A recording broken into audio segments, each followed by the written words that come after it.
नमस्कार दोस्तों। PB Shelley की क्लास को आगे बढ़ाते हुए एलटी ग्रेड की क्लास नंबर 11 में आज हम बात करने वाले हैं टू स्काईलार्क के बारे में। पीबी शैली की इसके पहले आपने Ode to the waste Wind आपने कर ली होगी। मुझे उम्मीद है 1 टू 10 चैप्टर आपको पसंद आया होगा।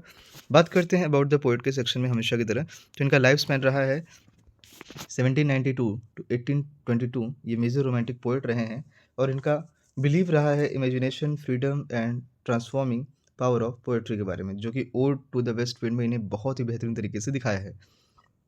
इनकी पोएट्री कंबाइन होती है nature, music and philosophical reflection को लेके। अबाउट द पोएम के बारे में बात करें, so these are the points, here we go to continue. ये पब्लिश होती है 1820 में एंड रिटन भी 1820 में है। इसका जेनर है ऑड, स्ट्रक्चर है 21 स्ट्रेंजर्स में और इसकी राइमिंग वर्ड है ए बी बी और इसका मीटर रहा है Ambhik, rhythm, lyrical and musical. ये पोएम है शैली के एक्सपीरियंस को लेकर, और वो एक्सपीरियंस क्या है, हियरिंग ए स्काईलार्क सिंगिंग इन ए स्काई। और ये सेलिब्रेट करते हैं बर्ड्स के जॉय को और कंपेयर करते हैं इसे ह्यूमन की सैडनेस के साथ। इसकी सेंट्रल थीम क्या है इसके बारे में अगर बात करें, these are the 5 central themes which has mention here. First is joy and spontaneity, second is nature and human suffering, third power of music and poetry, fourth is ideal versus reality, and the last is romantic imagination। आगे हम summary की बात करें तो इस poem की summary में हमें दिखाया जाता है कि in this poem Shelley address to a skylark, a small bird flying high in the sky and singing beautifully, और उसे ब्लिथ स्प्रिट करके बुलाते हैं because it seems full of joy, full of pure joy. और second paragraph में अगर आप देखें, so the poet can not see the bird clearly but he hears his sweet song feeling the sky. He compares to skylark to a different beautiful things such as poet, maiden and a rose। Each comparison highlights birds' purity and happiness। Her stanza में जब वो बात करते हैं तो birds की purity and happiness के बारे में बात करते हैं। नेक्स्ट में आप देखेंगे तो Shelley contrast the skylark care free joy and humans life which is full of pain, fear and disappointment. Humans always feel some sadness but the bird seem free from sorrow. और last में शैली skylark से पूछते हैं कि क्या वो उनको टीच करेगी हाफ ऑफ हिज ग्लैडनेस, जितनी वो खुश है उसका आधा भी अगर वो खुश रहना हमारे पीबी शैली को सिखा दे, सो हिज पोएट्री में इंस्पायर टू द वर्ल्ड। इसके पहले वाले में west ode to the west wind में ये विंड से यही सेम बात कर रहे थे और यहाँ पे भी स्काईलार्क से ये बात करते हैं। स्ट्रक्चर की अगर बात करें तो इस पोएम का structure 21 strangers, 5 lines each, rhyme scheme A B B और लाइट म्यूजिकल रिदम में है। रिटन एज एन एपिस्ट्रॉफी, ये एड्रेस करती है बर्ड्स को। और इसके पहले वाली जो पोएम थी Ode to the waste Wind, उसका भी फॉर्म एपिस्ट्रॉफी में ही था। और नेक्स्ट है gradual movement from administration to self reduction. So these are the points has use in the terms of structure and form. Next की अगर बात करें इमर्जरी की, तो देयर आर 4 इमर्जरीज, 1 2 3 एंड 4। बारी बारी से देखते हैं। ब्लीथ एंड स्पिरिट्स, ये सजेस्ट करती है प्योरिटी एंड डिवाइन जॉय को। लाइक अ हिडन पोएट, ये एक्सप्रेस कर रहे हैं bird compare to a poet spreading inspiration. Rose and maiden imagery, ये सिंबलाइज करते हैं ब्यूटी एंड हिडन इमोशन को। We look before and after, ये रिप्रेजेंट करते हैं ह्यूमन एंजाइटी एंड रिग्रेट को। आगे की तरफ अगर देखें तो कौन कौन सी लिटरेरी डिवाइसेस यहाँ पर यूज हुए हैं। So here literary devices are the first one apostrophe. Apostrophe direct address to a skylark. Simile है many comparison like a poet. Metaphor में अगर आप देखें, so birds as a symbol of pure joy. Imagery में sky, light, music, इसके बारे में बात हुई है। पर्सोनिफिकेशन को अगर आप देखें, so bird as a spiritual being. और कंट्रास्ट की अगर बात करें तो birds happiness versus human sorrow. Important lines जो इस चैप्टर में यूज़ हुई हैं, इस पोएम में यूज़ हुई हैं बाकायदा। So these second and third one, going to explain one by one. Hail to the blithe spirit, show admiration and wonder। Our sweetest song are those that tell of saddest thought, human joy mixed with sorrow, and teach me half of the gladness that thy brain must know। Poet's desire for inspiration। Critical appreciation की बात करें, so यहाँ पर to a skylark is a fine example of romantic lyric poetry है। Shelley represent करते हैं skylark को as a symbol of pure ideal joy beyond human suffering, और ये पोएम रिफ्लेक्ट करती है रोमांटिक बिलीफ को, इमेजिनेशन और नेचर्स की superiority over human life. The musical structure mirrors the birds song, और इसके साथ ही साथ ये शैली की फिलॉसफी को भी रिप्रेजेंट करती है, जहाँ पर poetry should inspire humanity. One line conclusion की बात करें तो टू स्काई लार्क ये सेलिब्रेट करते हैं प्योर जॉय को, और कंट्रास्ट है ह्यूमन सॉरो का, और एक्सप्रेस करती है शैली के लॉन्गिंग किस चीज़ का, ideal happiness and poetic inspiration को। शॉर्ट क्वेश्चन आंसर की बात करें तो यहाँ पर आप देखेंगे व्हाई डज शैली कॉल स्काईलार्क अ ब्लिस स्प्रिट। तो शैली स्काईलार्क को ब्लिस स्प्रिट क्यों कह रहे हैं, क्योंकि शैली का ऐसा मानना है, शैली स्काईलार्क को ब्लिस स्प्रिट इसलिए कहते हैं क्योंकि ये अपीयर होती है more than just a bird. Normally bird क्या होती हैं, एक बर्ड की तरह ट्रीट करती हैं, बट ये उनके लिए बर्ड से ज़्यादा है। The word blithe means cheer and joyful, see the meaning here,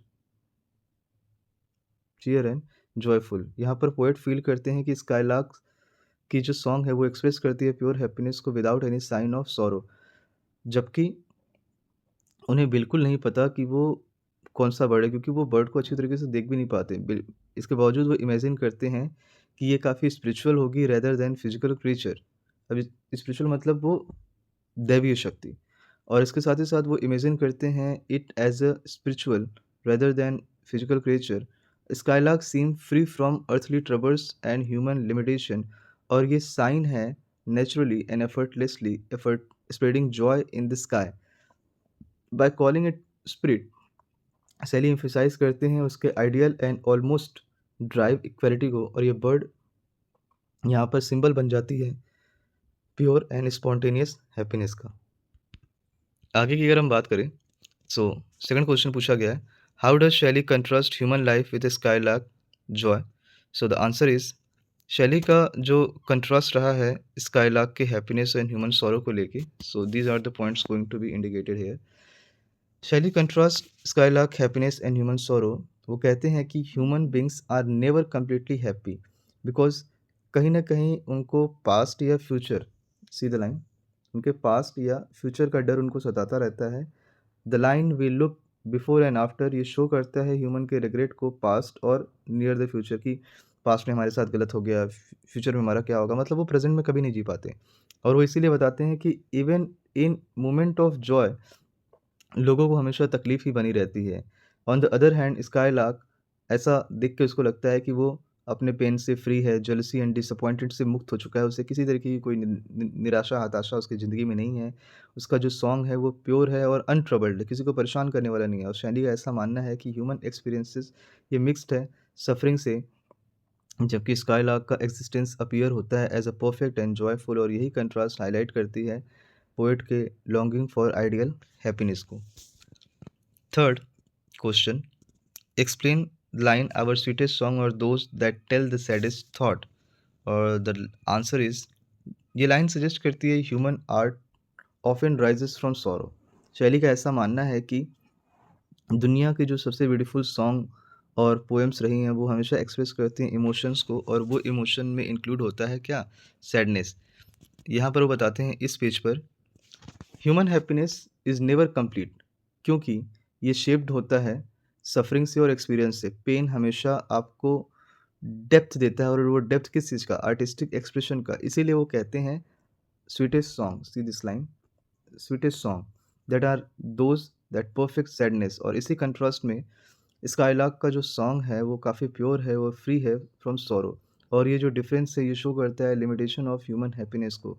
और ये लाइन रिफ्लेक्ट करती है शैली के understanding of poetry as an emotional expression of human struggle, और ये रिवील करती है complexity of human nature and compare करती है स्काईलार्क के सिंपल जॉय को। फर्स्ट क्वेश्चन पूछा गया है, what is the significance of skylark as a symbol. So the question is that skylark ये सिंबलाइज करती है प्योर जॉय को, pure joy, freedom and inspiration को, और ये बहुत ज़्यादा ऊंचा उड़ती है अर्थ से और सजेस्ट करती है स्पिरिचुअल एवोल्यूशन एलिवेशन को। इसका जो सॉन्ग है, जब वो गीत गाती है, तो पूरा जो आसमान है उसके गीत से भर जाता है और ये सिम्बलाइज़ करती है क्रिएटिव एक्सप्रेशन को। शैली यूज़ करते हैं स्काईलार्क को as a symbol of ideal beauty, happiness, जो कि ह्यूमन्स कभी पूरी तरीके से अचीव नहीं कर सकते। क्योंकि ह्यूमन जब भी कुछ अचीव करने जाएँगे तो उन्हें पास्ट का डर या फ्यूचर की चिंता सताने लगती है। ये बर्ड यहाँ पर रिप्रेज़ेंट करते हैं इमेजिनेशन एंड पोएटिक इंस्पिरेशन को, और स्काईलार्क को एड्रेस करने के साथ ही साथ शैली एक्सप्रेस करते हैं अपने डिज़ायर को कि वो स्काईलार्क से सीखना चाहते हैं ये सारी चीज़ें, और वो चाहते हैं कि इस तरीके का जॉय उनकी पोएट्री में शामिल हो, और इसीलिए वो स्काईलार्क को symbol of artistic perfection and spiritual freedom मानते हैं। लॉन्ग क्वेश्चन आंसर की बात करें जो इस चैप्टर से पूछे जा सकते हैं। So the first question is discuss skylark as a romantic poem. So here we go. कुछ कुछ पैराग्राफ्स में, यहाँ 3 पैराग्राफ्स को हमने इसमें शामिल किया हुआ है। सो स्काईलार्क रिफ्लेक्ट करती है मेजर रोमांटिक आइडियाज़ को such as imagination, nature and emotion. जहाँ पर शैली प्रेजेंट करते हैं स्काईलार्क को as a symbol of pure and ideal joy. ये पोएम बेस्ड है personal experience and emotional response nature को लेकर, और इसका जो सब्जेक्टिविटी है ये एक्सप्रेशन है की फीचर ऑफ रोमांटिक पोएट्री। यहाँ पर आप देखेंगे पोएट एडमायर करते हैं नेचर की ब्यूटी को और बिलीव करते हैं कि ये सुपीरियर है ह्यूमन की लाइफ से। जहाँ ह्यूमन की लाइफ पूरी तरीके से दुख, तकलीफ और निराशा से भरी है, जबकि नेचर की जो ब्यूटी है वो काफ़ी अलग है और वो सुपीरियर है। स्काईलार्क का जो सॉन्ग है वो रिप्रेजेंट करता है परफेक्ट हैप्पीनेस को, जबकि ह्यूमन की जो लाइफ है वो रिप्रेजेंट करती है फुल ऑफ पेन को और एंजाइटी को। इस तरीके का जो कंट्रास्ट है ये हाईलाइट करता है रोमांटिक डिससैटिस्फैक्शन को रियलिटी के साथ। आगे की बात करें, ये पोएम एम्फसाइज़ करती है इमेजिनेशन को लेके, जबकि शैली बर्ड्स को पूरी तरीके से देख तो नहीं पा रहे हैं, लेकिन वो इमेजिन करते हैं कि वो एक स्पिरिट होगी, जो ईश्वर का भेजा हुआ एक संदेश है, और वो कंपैरिज़न करते हैं और यहाँ पर सिमिलीज़ का काफ़ी यूज़ करते हैं, जो कि शो करता है क्रिएटिव इमेजिनेशन एट वर्क को। लास्ट स्ट्रेंजर जो इसमें यूज़ हुआ है, यहाँ पर ये पोएम रिफ्लेक्ट करता है रोमांटिक बिलीफ को कि पोएट्री ऐसी होनी चाहिए जो दूसरों को इंस्पायर करे। सी हियर, दूसरों को इंस्पायर करे और ह्यूमैनिटी को क्या करे, अपलिफ्ट करे। और शैली विश करते हैं कि वो इस तरीके की जो पोएट्री है वो शाइलॉक से सीखेंगे और दुनिया में एक नई तरीके का जॉय लेकर आएंगे। This is all about this poem this thought is sharing here. The next one, explain the theme of joy and sorrow in the poem.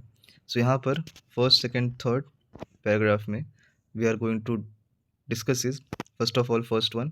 See, ये पोएम प्रेजेंट करती है कंट्रास्ट बिटवीन स्काईलार्क के pure joy और human के sorrow को।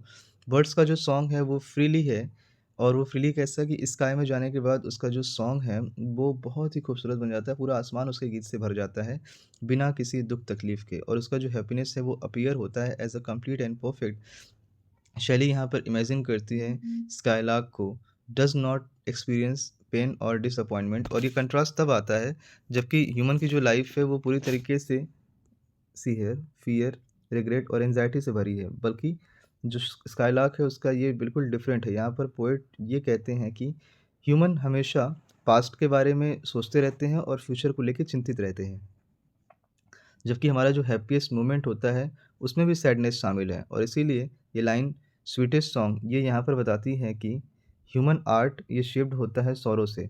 शैली admire करते हैं सी है शैली एडमायर करते हैं स्काईलार्क को, और ये स्काईलार्क को एडमायर करते हुए बताते हैं कि ये फ्री है फ्रॉम सफरिंग, और उसका जो एक्सपीरियंस है वो पूरी तरीके से प्योर जॉय है।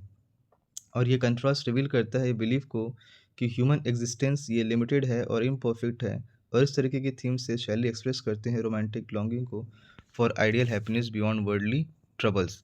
थर्ड क्वेश्चन की बात करें, हाउ डज शैली use imagery and similes in the poem. तो शैली इमेजरी का यूज़ काफ़ी ब्यूटीफुल तरीके से करते हैं, और बहुत सारे सिमिलीज़ का यूज़ उन्होंने किया है स्काईलार्क को डिस्क्राइब करने के लिए, जबकि वो उस बर्ड को क्लियरली देख नहीं पा रहे हैं, लेकिन वो फिर कंपेयर करते हैं उसको एक ब्यूटीफुल सॉन्ग से, और वो यहाँ पर कहते हैं कि skylark is like a poetic hidden, जो सजेस्ट कर रहा है इंस्पिरेशन को, और वो कंपेयर करते हैं इसे मेडन सिंगिंग से, जो कि प्लेस है टावर पर और रोज़ है स्प्रेडिंग फ्रेग्रेंस। और इस तरीके की जो सिमिलीज़ है यहाँ पर पोएट उन सिमिलीज़ के थ्रू क्रिएट करते हैं विविड इमेजेस को और एम्फसाइज़ करते हैं स्काईलार्क की ब्यूटी और मिस्ट्री को। और ये इमेजरी है लाइट, सी हियर, ये इमेजरी है लाइट, स्काई एंड म्यूज़िक का, जो पोएम को एक musical and Airy quality represent करती है। यहाँ पर आप देखिएगा, शैली की जो इमेजिनेटिव कंपैरिज़न है वो शो करती है क्रिएटिव जीनियस को और इस तरीके की इमेजरी से ये एलिवेट करते हैं स्काईलार्क को as a symbol of spiritual joy and poetic transform inspiration में। So here we have completed this poem to a skylark. Next class में हम बात करेंगे ode on a Grecian urn written by और composed by John Keats. I hope ये छोटी सी video आपको पसंद आई होगी। फिर भी आप चैनल पर नए हैं तो लाइक, सब्सक्राइब, शेयर ज़रूर करिएगा। मिलते हैं नेक्स्ट वीडियो में। Till then signing off, bye. जय हिंद एवरीवन।